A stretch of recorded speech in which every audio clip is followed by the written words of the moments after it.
എന്റെ പ്രിയപ്പെട്ടവരെ, എന്തുകൊണ്ടാണ് നമ്മൾ ഖുർആനിനെ ബഹുമാനിക്കാത്തത്? എന്റെ പ്രിയപ്പെട്ടവരെ, പരിശുദ്ധമായ ഖുർആനിന്റെ ആയത്തുകൾ കേട്ടിട്ട് അതിനെ നിസ്സാരമായി കാണുന്ന പെങ്ങള്,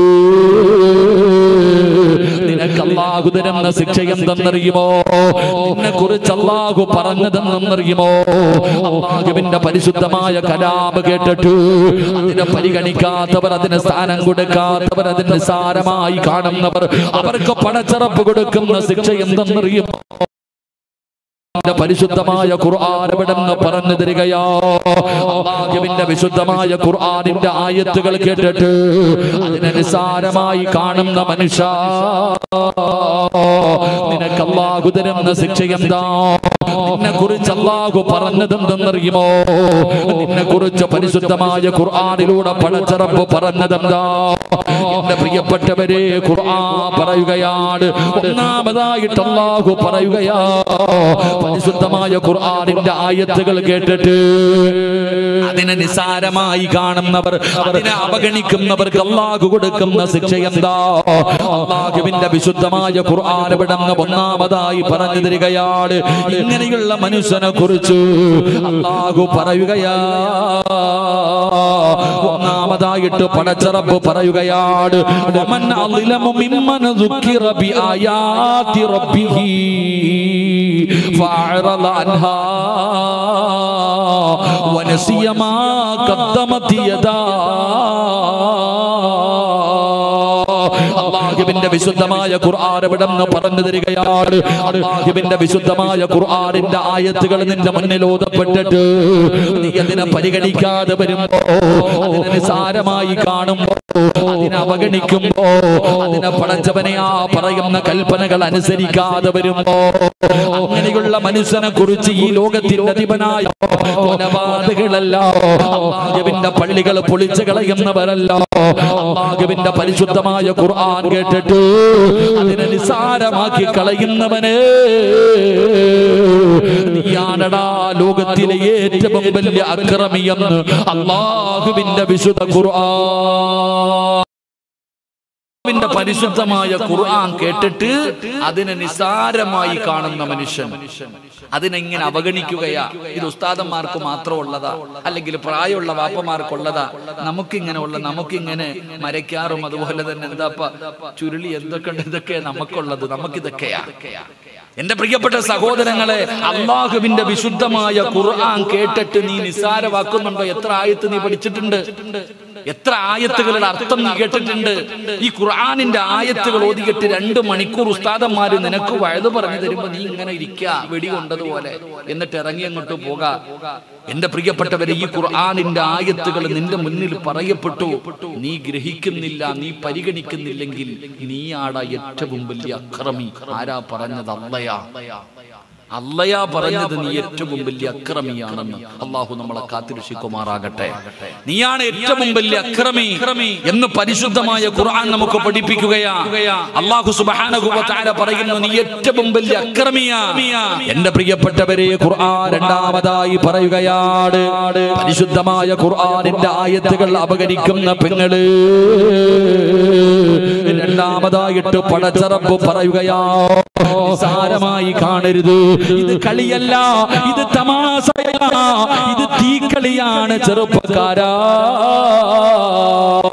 എന്റെ പ്രിയപ്പെട്ട പെങ്ങളെ, അല്ലാഹുവിന്റെ പരിശുദ്ധമായ ഖുർആൻ എവിടെന്ന് പറയുകയാ? അല്ലാഹുവിന്റെ ഖുർആൻ പറയുകയാണ്, വഇൻ തദഊഹും ഇലൽ ഹുദാ ഫലൻ യഹ്തദൂ ഇദൻ അബദാ. നമ്മള് ചിലരെ നോക്കിയിട്ട് പറയാറുണ്ടല്ലോ, ഇവൻ എന്തേ നന്നാകാത്തത്? എത്ര ഉപദേശിച്ചിട്ടും നന്നാകുന്നില്ലല്ലോ, എത്ര തല്ലിയിട്ടും നന്നാകുന്നില്ലല്ലോ, ഇവന്റെ കണ്ണിന്റെ മുന്നിൽ പടച്ചറപ്പ് പലതും കാണിച്ചു കൊടുത്തിട്ട് ഇവൻ നന്നാകുന്നില്ലല്ലോ. എന്തേ ഇവൻ നന്നാകാത്തത്? ഇനി അല്ലാഹ് നേരിട്ട് വന്നാലും ഇവൻ നന്നാകില്ലല്ലോ. എന്റെ പ്രിയപ്പെട്ട ചെറുപ്പക്കാരാ, നിസ്കരിച്ചിട്ട് പള്ളിക്കകത്ത് കേറാൻ നിനക്ക് തോന്നുന്നില്ലല്ലോ. പരിശുദ്ധമായ ഖുർആൻ ഖുർആനും എടുത്തുകൊണ്ട് ഒരു സൂറത്തെങ്കിലും ഓതാൻ നിന്നെ കൊണ്ട് കഴിയുന്നില്ലല്ലോ. തലമറയ്ക്കണമെന്ന് ഉസ്താദന്മാര് പറയുമ്പോ പരസ്യമായി തുറന്നിട്ടുകൊണ്ട് ഉസ്താദന്മാരെ കളിയാക്കുന്നവരുണ്ടല്ലോ. ഖുർആനിന്റെ ആയത്തുകൾ അതാ പടച്ചവന് മോശമായി പറയുന്നവരുണ്ടല്ലോ. അതാ ഒളിച്ചോടി പോകുന്ന പെൺകുട്ടിയെ വിളിച്ചുകൊണ്ട് വന്നിരുത്തി, കാമുകന്റെ കൂടെ ഒളിച്ചോടി പോകുന്ന പെൺകുട്ടിയെ വിളിച്ചുകൊണ്ട് വന്നിരുത്തിയിട്ട് എല്ലാവരും ഉപദേശിക്കുകയാ, മോളെ ഇത് തെറ്റാ, ഇത് പാപവാ, ഇത് പാപവാ, ഇത് പാപവാ. എവിടെ വെട്ടിയിട്ടതുപോലെ ഇരിക്കുക, വല്ല മാറ്റം ഉണ്ടോ? അവസാനം കോടതിയിൽ പോകുമ്പോ ചോദിക്കും, ആരുടെ കൂടെ പോണം? എന്റെ കാമുകന്റെ കൂടെ പോണം. ഇതാ എന്തുകൊണ്ടാ സഹോദര? എടാ, പരിശുദ്ധമായ റമദാൻ മാസത്തിൽ പോലും വീടി വലിച്ചുകൊണ്ട് നടക്കുന്ന ആൾക്കാരില്ലേ? വീട്ടിൽ കള്ളു കുടിച്ചിട്ട് കയറി വരുന്ന ഭർത്താവിനോട് മരിക്കണ്ടേ, കബറി പോകണ്ടേ? അല്ലാ, എന്ത് കബറി, എന്ത് മരണം ഓന്. എന്തുകൊണ്ടാണ് ചിലരെ എത്ര ഉപദേശിച്ചിട്ടും അവര് നന്നാകാത്തതെന്താ?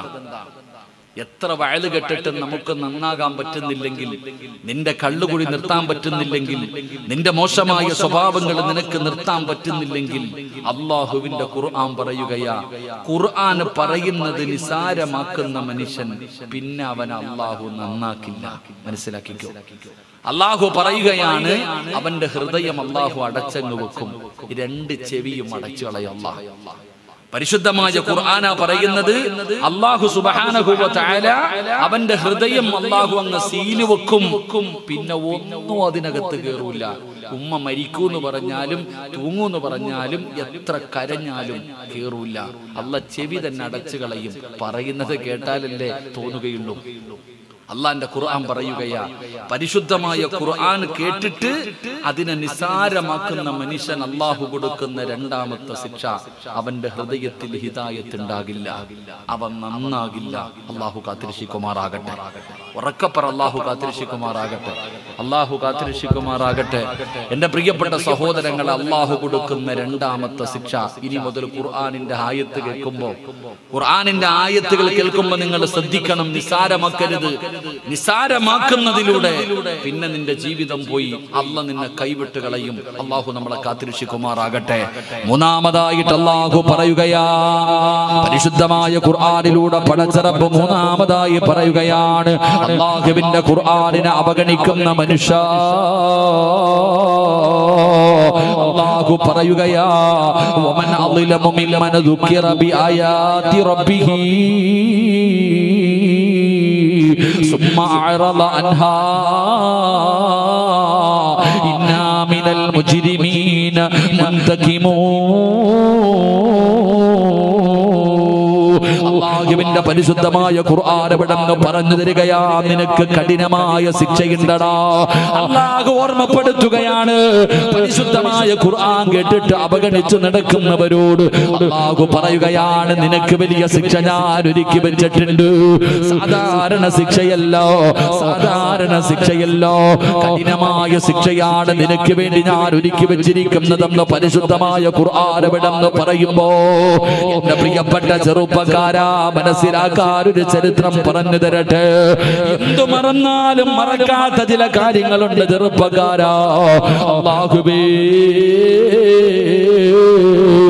മഹാനായ നബി മുഹമ്മദ് മുസ്തഫ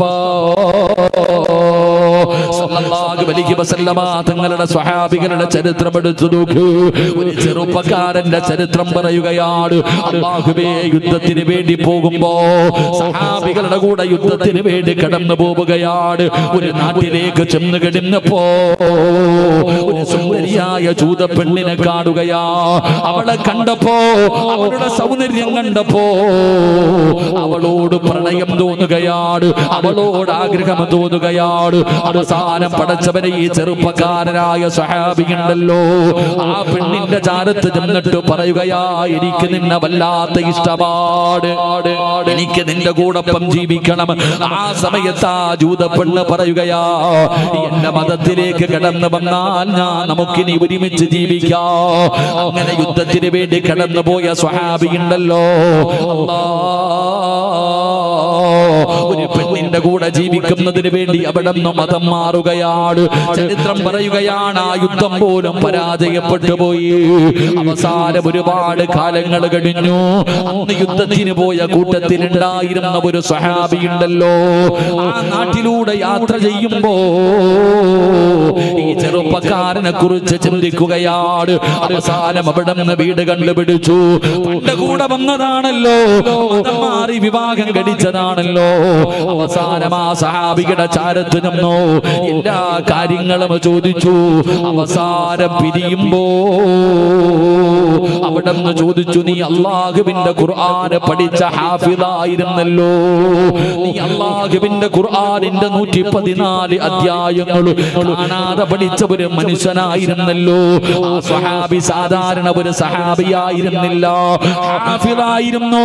അല്ലാഹുവിന്റെ പരിശുദ്ധമായ ഖുർആൻ മുഴുവനും കാണാതെ പഠിച്ച സ്വഹാബിയാ. അവിടെ നിന്ന് മതം മാറി വിവാഹം കഴിച്ചു സുഖിച്ച് കഴിയുകയാ. അപ്പോഴാണ് സ്വഹാബി ചോദിക്കുകയാ, അല്ലാഹുവിന്റെ വിശുദ്ധമായ ഖുർആനിലെ ഏതെങ്കിലും സൂറത്ത് നിനക്ക് ഓർമ്മയുണ്ടോ?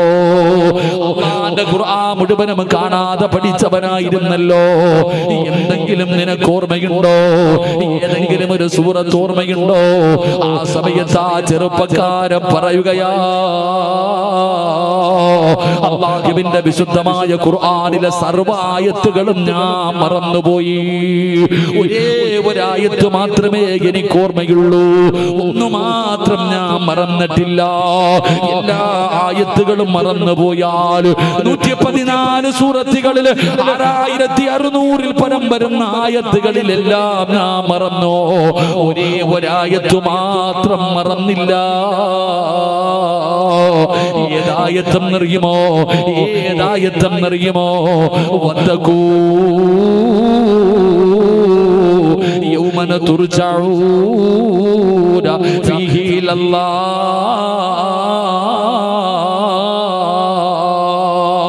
എന്റെ പ്രിയപ്പെട്ട ചെറുപ്പക്കാരാ, ഇതിനെക്കാളും വലിയ ദൃഷ്ടാന്തം നമുക്ക് എന്തേ വേണ്ടത്? എല്ലാ ആയത്തുകളും മറന്നുപോയി, എല്ലാ ആയത്തുകളും മറന്നുപോയി. ഒരേ ഒരായത്ത് മാത്രമേ ഓർമ്മയുള്ളൂ. ഏതായത്തെന്നറിയുമോ? വത്തഖൂ യൗമന തുർജഊന ഫീഹി ഇലല്ലാഹ്. എന്റെ പ്രിയപ്പെട്ട സഹോദരങ്ങളെ, അല്ലാഹു പറയുകയാ, അല്ലാഹു പറയുകയാ, എടാ നീ എവിടെ പോയാലും, ഈ ലോകത്തിന്റെ ഏത് മൂലയിൽ പോയാലും, വത്തഖൂ യൗമന തുർജഊന ഫീഹി ഇലല്ലാഹ്. തിരിച്ച് നീ എന്റെ അടുക്കൽ തന്നെ വരണ്ടവനാടാ. അത് തന്നെയാണ് എനിക്ക് നിങ്ങളോടും പറയാറുള്ളത്. എങ്ങനെയൊക്കെ നടന്നാലും, എങ്ങനെയൊക്കെ നീ സുഖിച്ച് നടന്നാലും, എന്തൊക്കെ നീ മറന്നു നടന്നാലും, തിരിച്ച് നീ അല്ലാഹുവിന്റെ മുന്നിലേക്ക് തന്നെ തിരിച്ചു പോകേണ്ടവരാ. അതുകൊണ്ട് പരിശുദ്ധമായ ഖുർആൻ കേട്ടിട്ട് അതിനെ നിസാരമായി കാണുന്ന മനുഷ്യ, നീ തിരിച്ചു പടച്ചറപ്പിന്റെ മുന്നിലേക്ക് കടന്നു പോകേണ്ടവരാ. അതുകൊണ്ട് എന്റെ പ്രിയപ്പെട്ടവരോട് പറയുകയാണ്, പരിശുദ്ധമായ ഖുർആനിന്റെ ആയത്തുകൾ അതാ കേട്ടിട്ട് അതിനെ നിസാരമായി കാണുന്നവർക്ക് അല്ലാഹു കഠിനമായ ശിക്ഷ ഒരുക്കി വെച്ചിട്ടുണ്ടെന്ന് അല്ലാഹുവിന്റെ വിശുദ്ധ ഖുർആൻ. എന്നിട്ട് നാലാമത് അല്ലാഹു നിന്നെ വിളിച്ച പേരെന്തെന്നറിയുമോ? അല്ലാഹു നിന്നെ ഉപമിക്കുകയാണ്, അല്ലാഹു നിന്നെ ഉപമിക്കുകയാണ്. എങ്ങനെയാണ് പടച്ചറബ് നിന്നെ ഉപമിച്ചതെന്നറിയുമോ? ഫമാലഹും മനി തദ്കിറതി മുഅ്രിദീൻ കഅന്നഹും ഹുമുറും മുസ്തൻഫിറാ. കഴുതയോട് നിന്നെ ഉപമിക്കുകയാ. അല്ലാഹു കഴുതയോടാണ് നിന്നെ ഉപമിക്കുന്നത്. അല്ലാഹുവിന്റെ പരിശുദ്ധമായ ഖുർആൻ കേട്ടിട്ട് അതിനെ പരിഗണിക്കാതെ നടക്കുന്ന പെണ്ണ്, അല്ലാഹു നിന്നെ കഴുതയോട് ഉപമിക്കുകയാ. നീ കഴുതയെ പോലെയാ, നീ കഴുതയെ പോലെയാ. പടച്ചവനെ, എന്നതിന്റെ മുകളിലേക്ക് എടുത്തു വെച്ചു കൊടുത്താൽ അത് ചുമന്നുകൊണ്ട് നടക്കുമല്ലോ.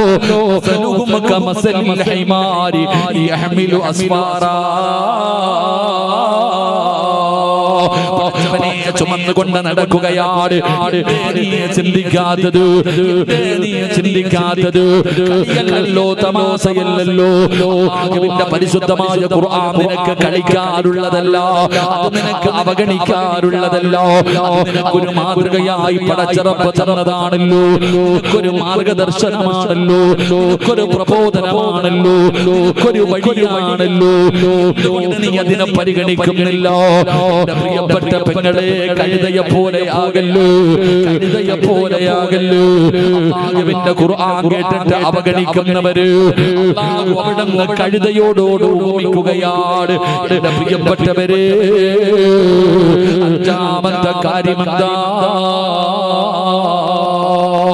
അല്ലാഹു പറയുകയാണ്, സാമ്പത്തികമായി തകർന്നു പോയവര്, കച്ചവടം തകർന്നു പോയവര്, സമ്പത്ത് നഷ്ടപ്പെട്ടവര്, സമാധാനമില്ലാത്തവര്, രോഗങ്ങൾ കൊണ്ട് പടച്ചറപ്പ് നിന്നെ പ്രയാസപ്പെടുത്തുന്നുണ്ടെങ്കിൽ അതിന്റെ കാരണം എന്തെന്നറിയുമോ?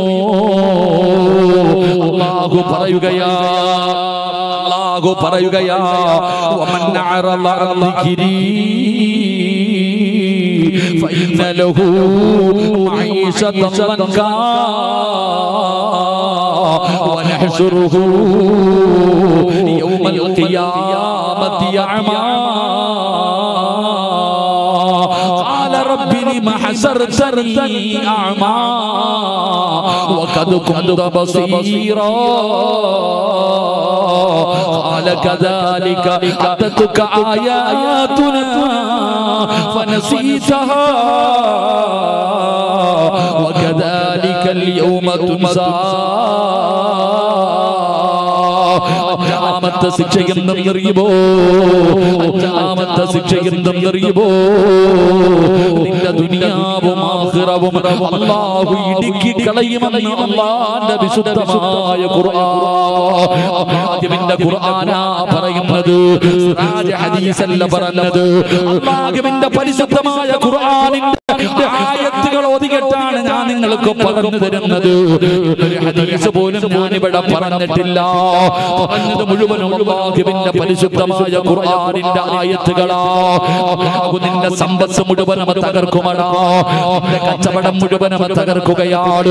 നിന്റെ വീടിനകത്ത് സമാധാനമില്ല, നിന്റെ ജീവിതത്തിൽ സന്തോഷമില്ല, പരസ്പരം തമ്മിലടിയാണ്, പരസ്പരം ശത്രുക്കളെ പോലെ പെരുമാറുകയാണ്. വയറ് നിറയുന്നില്ല, ഉറക്കം വരുന്നില്ല. അതിന്റെ കാരണം എന്തെന്നറിയുമോ? അതിന്റെ കാരണം എന്തെന്നറിയുമോ? മഹാനായ നബി മുഹമ്മദ് മുസ്തഫ തങ്ങൾ പറയുകയാണ്, 6 സ്ഥലങ്ങളിൽ 6 കാര്യങ്ങളിരുന്ന് കരയുകയാണ്. പ്രവാചകൻ അവിടെ പറഞ്ഞു തരികയാ, 6 സ്ഥലങ്ങളിൽ 6 കാര്യങ്ങളിരുന്ന് കരയുന്നുണ്ട്. അതിലെ ഒരു കാര്യം എന്തെന്നറിയുമോ? വീടിനകത്ത് ഖുർആൻ വാങ്ങി വെച്ചിരിക്കുന്ന പെങ്ങള്, അല്ലാഹുവിന്റെ വിശുദ്ധമായ ഖുർആനിന്റെ വീടിനകത്തുണ്ടല്ലോ. പ്രിയപ്പെട്ട പെങ്ങള്, ആ ഖുർആൻ തുറന്നു ഓതാതെ വന്നാൽ വീടിന്റെ അലമാരിക്കകത്ത് പടച്ചവനെ ഗൾഫിൽ നിന്ന് കൊണ്ടുപോകുന്ന ഖുർആൻ അടുക്കി വെച്ചിരിക്കുകയാ. നീ അത് തുറക്കാറില്ലല്ലോ, അത് തുറന്നു ഓതാറില്ലല്ലോ. ആ ഖുർആനിനെ നീ തുറക്കാതെ വരുമ്പോൾ, ആ ഖുർആനിനെ എടുത്ത് ഓതാതെ വരുമ്പോ നിന്റെ വീടിനകത്തിരുന്ന് കരയുകയാ. വിശുദ്ധമായ ഖുർആൻ ഉണ്ടല്ലോ, നിന്റെ വീടിനകത്തിരുന്ന് കരയുകയാണ്. നിന്നെ ശപിക്കുകയാ. എങ്ങനാ നീ രക്ഷപ്പെടുന്നത്? എങ്ങനാടാ നീ രക്ഷപ്പെടുന്നത്? എങ്ങനെയാ നിനക്ക് സമാധാനം കിട്ടുന്നത്? അതുകൊണ്ട് പ്രിയപ്പെട്ട പെങ്ങളെ, വീടിനകത്ത് 10 ഖുർആൻ ഇരിക്കുന്നുണ്ടെങ്കിൽ ഓരോ ദിവസവും പാരായണം ചെയ്യുന്ന സമയത്ത് നീ ഓരോന്നും എടുത്ത് തുറക്കണേ. അല്ലാഹുവിന്റെ പരിശുദ്ധമായ ഖുർആൻ ഓതണേ. വീടുകളിൽ ഖുർആൻ ഓതുന്നില്ല, വീടുകളിൽ ഖുർആൻ പാരായണമില്ലല്ലോ.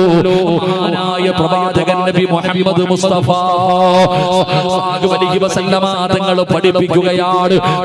പെണ്ണുങ്ങളെ വീടിനകത്തിരുന്ന് ഖുർആൻ ഓതുമായിരുന്നു. തന്റെ മക്കളെ ഇരുത്തിയിട്ട് ഖുർആൻ ഓതിപ്പിക്കുമായിരുന്നു. സമയമില്ലല്ലോ, സമയമില്ലല്ലോ.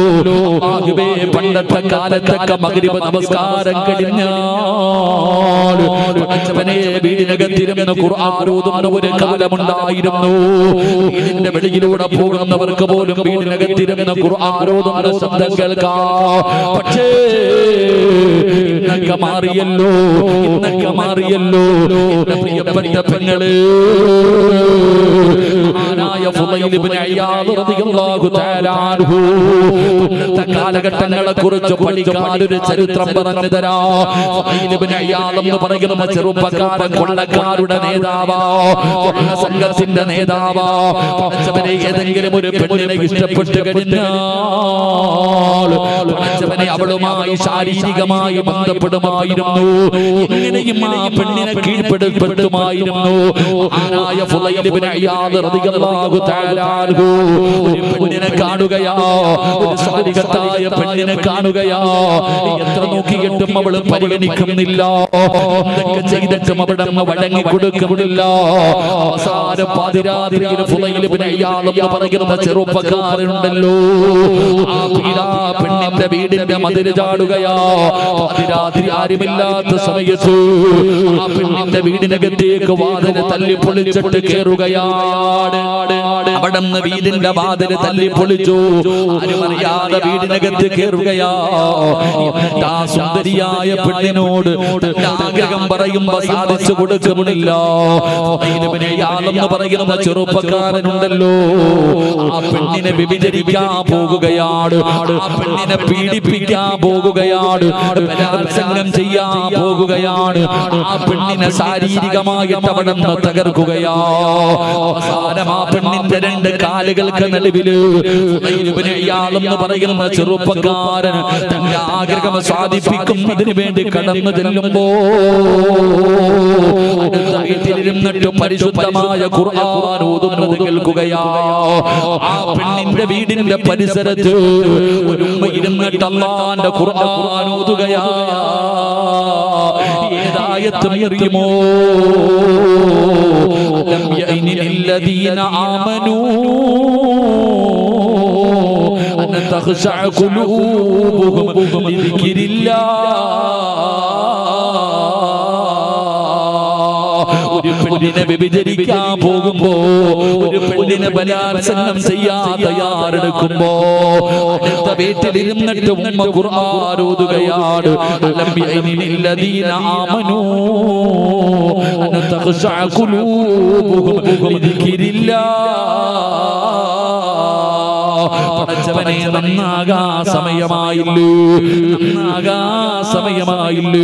ഫുളൈൽ ഇബ്നു ഇയാദ് എന്ന് പറയുന്ന ചെറുപ്പക്കാരൻ നിറകണ്ണുകളോടെ ഇറങ്ങി പോവുകയാണ്. ആ പെണ്ണിന്റെ ശരീരത്തിന്റെ ചാരത്ത് നിന്നിട്ട് അല്ലാഹുവിന്റെ വിശുദ്ധമായ ഖുർആനിലെ ഒരായത്ത് കേട്ടപ്പോ അവിടുന്ന് ഇറങ്ങിപ്പോയെന്ന് ചരിത്രം പഠിപ്പിക്കുമ്പോ പടച്ചവനെ പണ്ടുള്ളവര് മഗ്രിബ് കഴിഞ്ഞ ഖുർആൻ ഓതുമായിരുന്നല്ലോ. സീരിയലിന്റെ ലോകമല്ലേ. ഒരു ഉമ്മയും തന്റെ മക്കളോട് ഖുർആൻ ഓതാ പറയാറില്ല.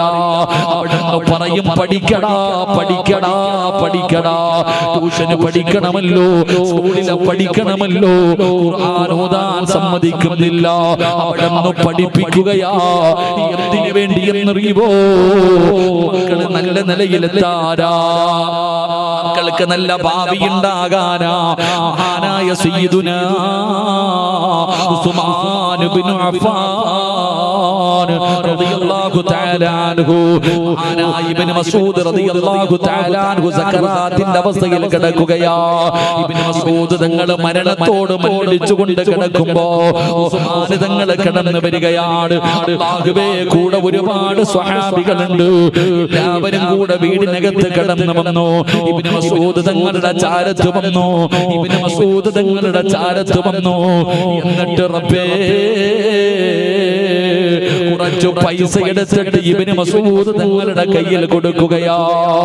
കുറച്ചു പൈസ എടുത്തിട്ട് ഇബ്നു മസ്ഊദ് തങ്ങളുടെ കയ്യിൽ കൊടുത്തിട്ട് പറയുകയാ, ഒന്നും സമ്പാദിച്ചു വെച്ചിട്ടില്ലല്ലോ, മക്കളൊക്കെ വളർന്നു വരുന്നുണ്ടല്ലോ, ഈ പൈസ അവർക്ക് ആവശ്യമാകുമല്ലോ. ഇബ്നു മസ്ഊദ് തങ്ങളുടെ കണ്ണ് നിറയുകയാ.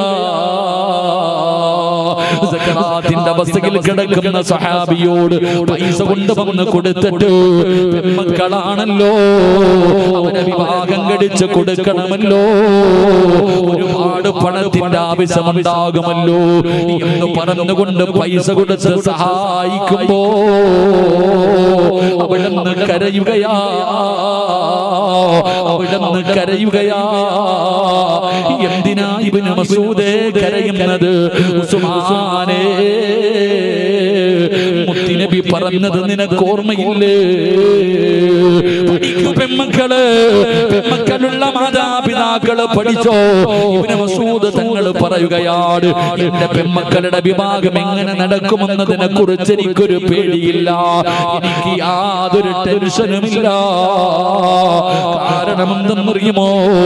അല്ലാഹുവിന്റെ പ്രവാചകൻ അവിടെന്ന് പറഞ്ഞിട്ടുണ്ട്, എന്റെ മുത്തുനബി പറഞ്ഞിട്ടുണ്ട്, ഏതെങ്കിലും ഒരു വീടിന്റെ അകത്ത് സൂറത്തുൽ വാഖിഅ പാരായണം ചെയ്ത ആ കുടുംബത്തിൽ അല്ലാഹു ദാരിദ്ര്യം കൊടുക്കില്ല എന്ന് ആദരവായ പ്രവാചകൻ നബി മുഹമ്മദ് മുസ്തഫ സല്ലല്ലാഹു അലൈഹി വസല്ലമ തങ്ങൾ പറഞ്ഞിട്ടുണ്ട്. ഇബ്നു മസ്ഊദ് തങ്ങൾ പറയുകയാണ്, എന്റെ പെൺമക്കൾ എല്ലാ ദിവസവും മുടങ്ങാതെ സൂറത്തുൽ വാഖിഅ ഓതുന്നുണ്ട്, അതുകൊണ്ട് എന്റെ വീട്ടില് ദാരിദ്ര്യം വരൂല, എന്റെ മക്കളുടെ വിവാഹത്തിന് പിരിവെടുക്കണ്ട, ഒരാളുടെ മുന്നിലും യാചിക്കേണ്ട കാര്യമില്ല, എന്റെ മക്കൾ വാഖിഅ ഓതുന്ന അഭിമാനത്തോടു കൂടി പറയുമ്പോ കഴിയുമോ പെങ്ങള്? അതുകൊണ്ടാണ് ഒരെണ്ണമല്ലേ നിനക്ക് കെട്ടിച്ചു കൊടുക്കാറുള്ളത്, നിനക്ക് ഉറക്കമില്ലല്ലോ, നിനക്ക് സമാധാനമില്ലല്ലോ. ഉമ്മയോട് മക്കളോട് ഉമ്മമാര് പറഞ്ഞു കൊടുക്കുന്നത് എന്തെന്നറിയുമോ? ഇന്ന് പല സ്ഥലങ്ങളിലും വഴുതിന് പോകുമ്പോ സംഘാടകർ പറയുന്ന ഉസ്താദേ, കഞ്ചാവിനെ കുറിച്ച് പറയട്, മയക്കുമരുന്നിനെ കുറിച്ച് പറയട്, ചെറുപ്പക്കാര് കഞ്ചാവ് കച്ചവടം നടത്തുകയാ, എളുപ്പത്തിൽ പണമുണ്ടാക്കാൻ ഹറാമായ വഴികൾ സ്വീകരിക്കുകയാ. പെങ്ങള്, മക്കളെ നശിപ്പിച്ചതാരാ? ഉമ്മ, നീയാണ് പെണ്ണ്, നിന്റെ മക്കളെ നശിപ്പിച്ചത് നീയാ. കാരണം ചെറിയ മക്കളുടെ ഹൃദയത്തില് പണത്തിനോടുള്ള ആർത്തി പഠിപ്പിച്ചു കൊടുത്തത് നീയാടി പൊന്നുമോളെ. ചെറിയ മക്കളെ വിളിച്ചിരുത്തിയിട്ട് ഉമ്മമാര് പറഞ്ഞു കൊടുക്കുകയാ, നല്ലതുപോലെ പഠിക്കണം, ഈ ക്ലാസ്സിൽ ഏറ്റവും കൂടുതൽ മാർക്ക് വാങ്ങുന്ന കുട്ടി നീയാകണം.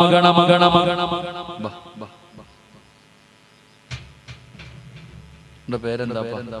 മുജീബ് കൗടി. അല്ലാഹു മനുഷ്യന് ആഫിയത്ത് കൊടുക്കുമാറാകട്ടെ, അല്ലാഹു ആഫിയത്ത് കൊടുക്കുമാറാകട്ടെ. എന്റെ പ്രിയപ്പെട്ടവരെ, ഉമ്മമാര് കൊച്ചു മക്കളോട് പറയണ എന്താ? എന്റെ മോനെ നല്ലതുപോലെ പഠിക്കണം, നല്ലതുപോലെ പഠിച്ച് നല്ല മാർക്ക് വാങ്ങി ജയിക്കണം, എങ്കിലേ നല്ല ജോലി കിട്ടൂ, എങ്കിലേ നല്ല ശമ്പളം കിട്ടും. ഉമ്മ 10 വയസ്സുള്ളവനോട് 15 വയസ്സുള്ളവനോട് ഒരു ഉമ്മ പറഞ്ഞു കൊടുക്കുകയാ, പൈസ ഉണ്ടെങ്കിലേ ജീവിക്കാൻ പറ്റത്തുള്ളൂ. ഉമ്മയും ബാപ്പയും പറഞ്ഞു കൊടുക്കുന്നു, മക്കളോട് പറയുകയാ, പൈസ ഉണ്ടെങ്കിലേ ഈ ദുനിയാവിൽ ജീവിക്കാൻ പറ്റത്തുള്ളൂ. അതുകൊണ്ട് മക്കള് അങ്ങനെ പഠിച്ചു, അവസാനം പൈസ ഉണ്ടാക്കാൻ കഞ്ചാവ് വെച്ചോടം നടത്തുക.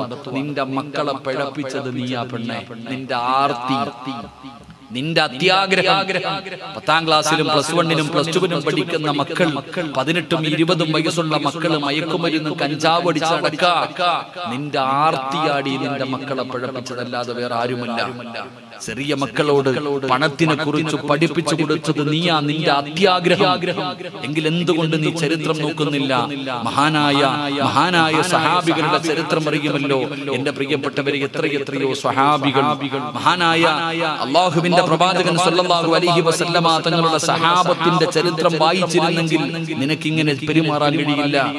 എന്റെ പ്രിയപ്പെട്ട സഹോദരങ്ങളെ, മഹാനായ സ്വഹാബി, ഒരു സ്വഹാബിയുടെ ചരിത്രം പറയുന്നുണ്ട്. എന്റെ പ്രിയപ്പെട്ട സഹോദരങ്ങളെ, സക്കറാത്തിന്റെ അവസ്ഥയിൽ കിടക്കുകയാ മഹാനായ അബൂദർ റളിയല്ലാഹു തആല അൻഹു.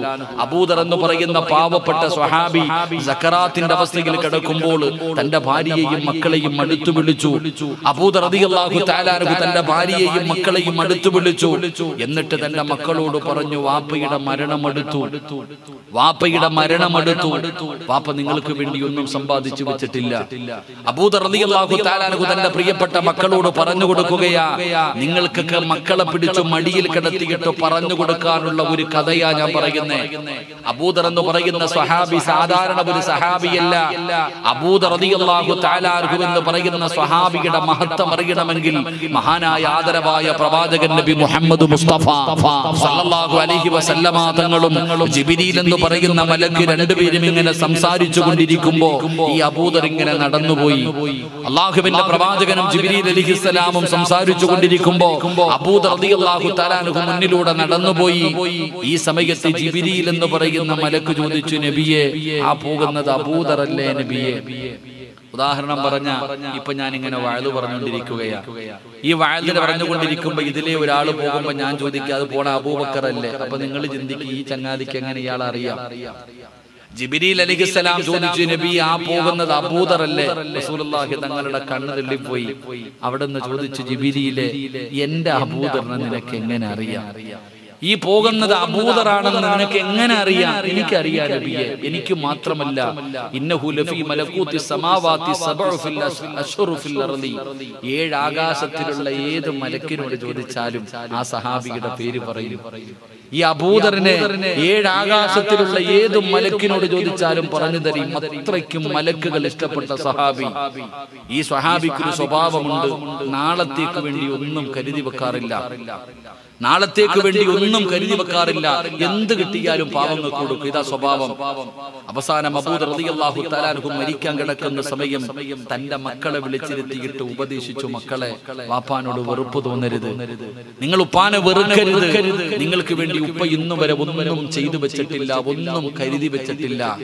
വാപ്പാടെ അവസ്ഥ എന്തെന്നറിയോ? വാപ്പാടെ അവസ്ഥ എന്തെന്നറിയോ? ഞാൻ മരിച്ചാൽ എന്റെ മയ്യത്ത് പൊതിയാനുള്ള തുണി വാങ്ങാനുള്ള പൈസ ഒരു ഈ വീടിനകത്തില്ല. വാപ്പ പറഞ്ഞു കൊടുത്തു, ഞാൻ മരിച്ചാൽ എന്റെ മയ്യത്ത് എന്റെ കഫൻ തുണി വാങ്ങാനുള്ള പൈസ പോലും ഈ വീടിനകത്തില്ല. ഒരു കീറാത്ത തുണി ഈ വീടിനകത്തില്ല എന്റെ മയ്യത്ത് പൊതിയാൻ. ഇതാ പണ്ടത്തെ നമ്മൾ ആരെങ്കിലും ഈ പ്രായമുള്ള ഒരു 40 വയസ്സിന് മുകളിൽ പ്രായമുള്ള ഏതെങ്കിലും ഒരു മകൻ വാപ്പാടെ അടുക്ക പോയിട്ട് ടാബ് വേണമെന്ന് പറഞ്ഞ് അടിയുണ്ടാക്കാറില്ല. എനിക്ക് മൊബൈൽ വേണമെന്ന് പറഞ്ഞ് വഴക്കുണ്ടാക്കിയിട്ടില്ല. എന്റെ പ്രിയപ്പെട്ടവരെ, എന്തുകൊണ്ട്? ആ മകൻ അറിയാം എന്റെ ഉപ്പാടെ കയ്യിൽ പൈസ ഇല്ല എന്ന്. പണ്ടുള്ളവർ 20-30 വയസ്സിന് മുകളിൽ പ്രായമുള്ള ഒരാളും വീട്ടിൽ പോയിട്ട് എനിക്ക് മൊബൈൽ വേണം, എനിക്ക് ടാബ് വേണം, എനിക്ക് ഉടുപ്പ് വേണമെന്ന് പറഞ്ഞ് ഉപ്പാനെയും ഉമ്മാനെയും വേദനിപ്പിച്ചിട്ടില്ല. കാര്യം അവർക്കറിയാമായിരുന്നു അവരുടെ കയ്യിൽ, ഉപ്പാടെ കയ്യിൽ പൈസ ഇല്ല എന്ന്. നിങ്ങൾ അങ്ങനല്ല.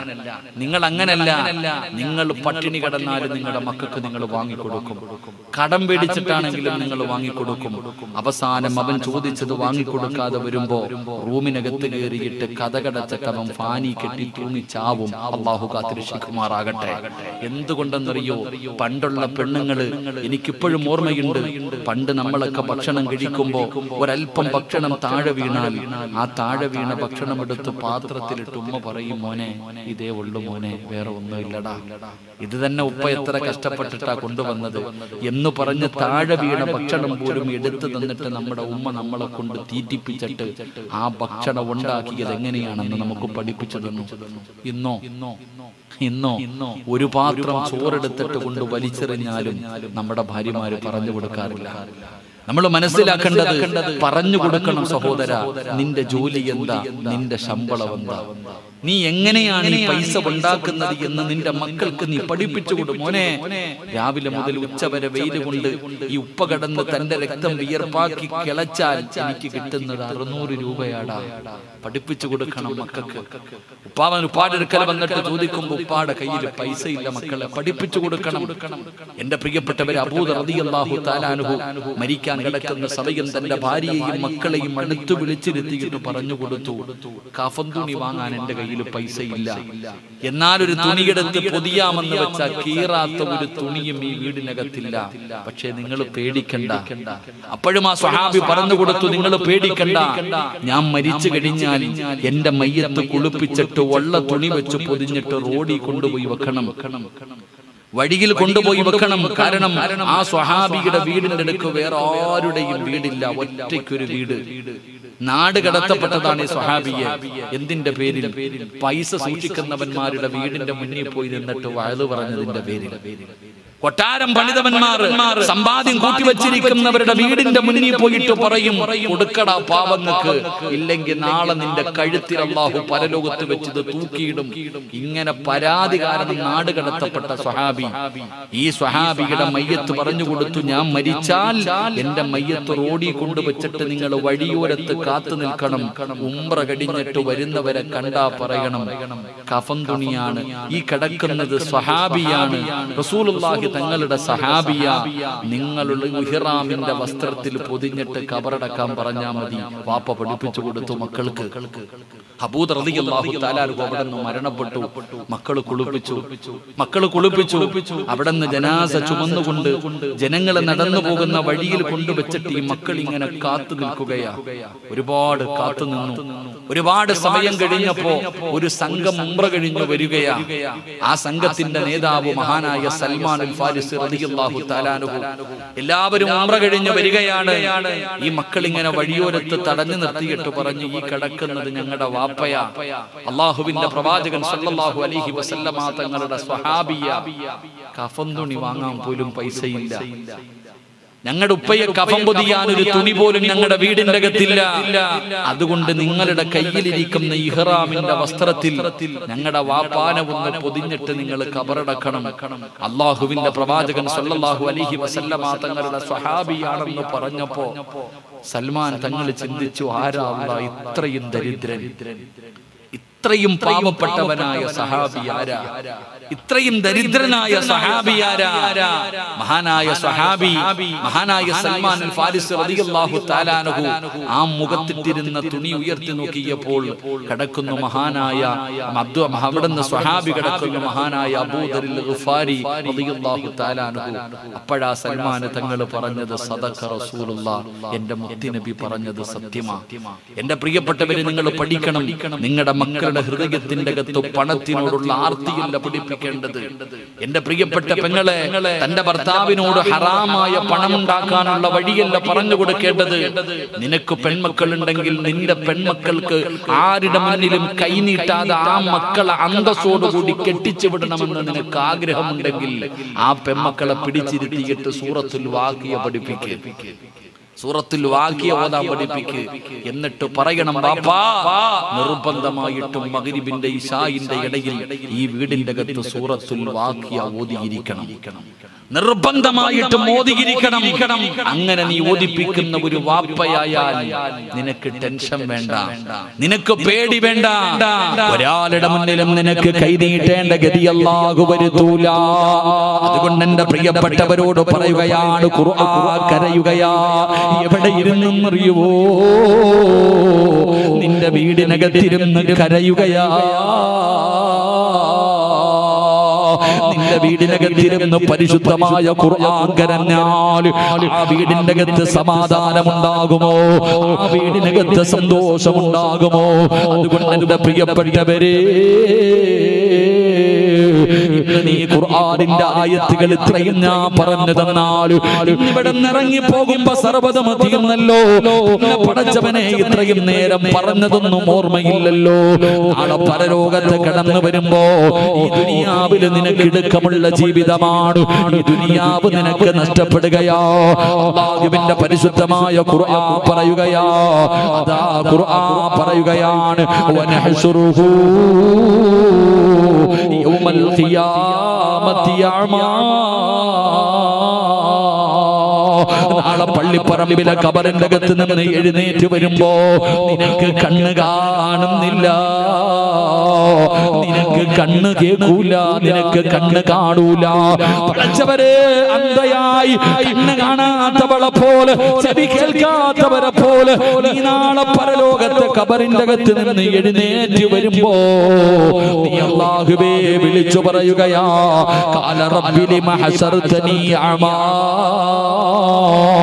വഖദ് കുന്തു ബസീറാ. എനിക്ക് ചെവി കേൾക്കുമായിരുന്നല്ലോ അല്ലാ, ദുനിയാവിൽ ജീവിക്കുമ്പോ എനിക്ക് കണ്ണ് കാണുമായിരുന്നല്ലോ അല്ലാ, ഇന്നെന്റെ കണ്ണ് കാണുന്നില്ലല്ലോ. ആ സമയത്ത് പറയുകയാ, കാലകദാലിക കാലകദാലിക അതതുക ആയാതുനാ വനസീതഹാ. പടച്ചവനെ മറന്നു കളഞ്ഞല്ലോ. പലതും പറഞ്ഞിട്ട് ഉസ്താദന്മാര് പറഞ്ഞു തന്നപ്പോ കേൾക്കാത്തവരെ പോലെ, അന്ധയെ പോലെ നീ നടിച്ച് നടന്നവനല്ലേ. അല്ലാഹു അവിടെയും നിന്നെ അങ്ങനെയാക്കുമെന്ന് പരിശുദ്ധമായ ഖുർആൻ വിടന്ന് പറഞ്ഞു തരുമ്പോ എന്റെ പ്രിയപ്പെട്ട സഹോദരങ്ങളോട് സഹോദരിമാരോട് പറയുകയാ, അല്ലാഹുവിന്റെ പരിശുദ്ധമായ ഖുർആനിൽ നിങ്ങൾ ആദരിക്കണേ, ബഹുമാനിക്കണേ, അതിന് നൽകേണ്ട സ്ഥാനങ്ങൾ നിങ്ങൾ നൽകണേ. ഇല്ലെങ്കിൽ പടച്ചവരെ അല്ലാഹു നിന്റെ ദുനിയാവും നിന്റെ ആഖിറവും അല്ലാഹു നഷ്ടപ്പെടുത്തി കളയുകയാ. നിന്റെ ദുനിയാവും നിന്റെ ആഖിറവും അല്ലാഹു ഞെരുക്കി കളയുമെന്ന് അല്ലാഹുവിന്റെ വിശുദ്ധ ഖുർആൻ. പരിശുദ്ധമായ ഖുർആൻ വിടന്ന് പറഞ്ഞു തരുമ്പോ എന്റെ പ്രിയപ്പെട്ടവരെ ഏഴാമത്തെ ശിക്ഷ എന്താ? പരിശുദ്ധമായ ഖുർആനിനെ പരിഗണിക്കാതെ വരുമ്പോ അല്ലാഹു അവർക്ക് കൊടുക്കുന്ന ഏഴാമത്തെ ശിക്ഷ എന്തെന്നറിയുമോ? അല്ലാഹുവിന്റെ ഖുർആൻ പറയുകയാണ്, അതാ ഖാല ഫബിമാ അഗ്വൈതനി ലഅഖഉദന്ന ലഹും സിറാതകൽ മുസ്തഖീം ثم لآتينهم من بين أيديهم ومن خلفهم ومن أيمانهم وعن شمائلهم ولا تجدوا أكثرهم شاكرين. അല്ലാഹുവിന്റെ വിശുദ്ധമായ ഖുർആനിനെ, ആ ഖുർആനിന്റെ ആയത്തുകൾ കേട്ടിട്ട് അവഗണിക്കുന്ന മനുഷ്യ, നിന്നെ അല്ലാഹു പിശാചിന്റെ കൂട്ടുകാരനാക്കുമെന്ന് അല്ലാഹുവിന്റെ വിശുദ്ധ ഖുർആൻ. നിന്നെ പിശാചിന്റെ കൂടെ അങ്ങ് എഴുതി തള്ളുകയാ. അല്ലാഹു ശപിക്കപ്പെട്ടവര് സ്വർഗ്ഗത്തിൽ നിന്ന് പുറത്താക്കിയതുപോലെ, അല്ലാഹു ശപിച്ചതുപോലെ അല്ലാഹു നിന്നെ അങ്ങ് എഴുതി തള്ളുകയാണ്. പടച്ചവൻ നിന്നെ കൈവിടുകയാ. അല്ലാഹു നിന്നെ ഇബ്ലീസിന്റെ കൂട്ടത്തിൽ പെടുത്തുകയാ. പടച്ച റബ്ബ് നിന്നെ ഇബ്ലീസിന്റെ കൂട്ടുകാരനാക്കുകയാ. പിന്നെ രക്ഷപ്പെടുമോ? പിന്നെ രക്ഷപ്പെടുമോ? അതുകൊണ്ട് സഹോദരങ്ങളെ നിസാരമാക്കരുത്. ഇബ്ലീസ് നിന്റെ ഏറ്റവും വലിയ ശത്രുവാണ്. ഇബ്ലീസാണ് നിന്റെ ഏറ്റവും വലിയ ശത്രുവെന്ന് അല്ലാഹുവിന്റെ വിശുദ്ധ ഖുർആൻ കേട്ടിട്ട് നിസാരമാക്കി കളഞ്ഞ അല്ലാഹു നിന്നെയും അവന്റെ കൂടെ എഴുതി തള്ളും. അല്ലാഹു കാത്തിരക്ഷിക്കുമാറാകട്ടെ. ശൈത്താൻ അല്ലാഹു എഴുതി തള്ളിയില്ലേ? ആദം നബി അലൈഹിസ്സലാമിന്റെ മുന്നിൽ സുജൂദ് ചെയ്യാൻ പറഞ്ഞപ്പോ അല്ലാഹ് ഞാനാണ് ആദമിനെക്കാളും വലിയവനെന്ന് പറഞ്ഞപ്പോ അല്ലാഹു അവനെ എഴുതി തള്ളിയതുപോലെ നിന്നെയും അല്ലാഹു തള്ളിക്കളയും അവന്റെ കൂട്ടത്തിൽ. അല്ലാഹു കാക്കുമാറാകട്ടെ. അല്ലാഹു ആ പിശാചിന്റെ ചതിയിൽ നിന്ന് അല്ലാഹു നമ്മളെ രക്ഷപ്പെടുത്തുമാറാകട്ടെ. നമ്മളിപ്പോഴും മജ്ലിസുൻ നൂർ, ഇന്നിവിടെ മജ്ലിസുൻ നൂർ ഓതും നമ്മളൊക്കെ ദാഹം കൂട്ടിയിടും. പിന്നെന്താ പറട ചങ്ങായി, ദാഹമൗത്തത് കൂട്ടിടും ഇബ്ലീസ് കൂസിനെ കാട്ടിടും നേരല്ല ഈനവൻ അട്ടുവാൻ ബദിരീങ്ങളാൽ തുണറപ്പന. സഹോദരങ്ങളെ, ആ ശപിക്കപ്പെട്ടവന്റെ കൂട്ടത്തിൽ അള്ളാഹു നമ്മളെ എഴുതിക്കളയും. അള്ളാഹു നമ്മളെ കാക്കുമാറാകട്ടെ, അള്ളാഹു നമ്മളെ കാക്കുമാറാകട്ടെ. എന്റെ പ്രിയപ്പെട്ടവരെ, നമ്മൾ പരിശുദ്ധമായി നമ്മുടെ വീട്ടിലും നമ്മുടെ ശരീരത്തിലും പിശാച് കയറിയിരിക്കുക. നമ്മുടെ ശരീരത്തിലും നമ്മുടെ വീടിന്റെ അകത്തും ഇബ്ലീസും മക്കളും നമ്മുടെ വീടിനകത്തും നമ്മുടെ ശരീരത്തിലും കയറിയിരിക്കുന്നുണ്ട്. അവരെ ഇറക്കി വിടണം. അള്ളാഹു ഭാഗ്യം തരുമാറാകട്ടെ. അവരെ ഇറക്കി വിടണം. അള്ളാഹു ഭാഗ്യം തരുമാറാകട്ടെ. ഇറക്കി വിടണ്ടേ? ഇറക്കി വിടണോ? ഇറക്കി വിടണോ? എങ്ങനെ ഉസ്താദേ? ഞങ്ങൾ തമ്മിൽ അത്രയ്ക്കും ചങ്കല്ലേ? ഞാനും ശൈത്താനും തമ്മിൽ അത്രയും വലിയ ബന്ധമാണ്. എങ്ങനെ? ചിലര് കണ്ടില്ലേ, ഹജ്ജിന് പോകുമ്പോ ജംറയിൽ പോയി കല്ലെറിയണം. ഹജ്ജിന് പോയി ജംറയിൽ പോയി ചിലര് കല്ലെറിയുമ്പോ ഇബ്ലീസ് തന്നെ ചോദിക്കാളിയ, നമ്മൾ തമ്മിൽ ഇത് വേണോ? നീ എന്നെ എറിയുന്നോടാ, കാരണം രണ്ടെണ്ണം അങ്ങനെ. ഇബ്ലീസുമായിട്ട് ചിലർക്ക് വല്ലാത്തൊരു ബന്ധമാണ്. അള്ളാഹു നമ്മളെ കാക്കുമാറാകട്ടെ. നമ്മുടെ ശരീരത്തും നമ്മുടെ വീടിനകത്തും കൂടിയിരിക്കുന്ന ഇബ്ലീസിനെ നമുക്ക് ഇറക്കി വിടണം. അള്ളാഹു ഭാഗ്യം തരുമാറാകട്ടെ.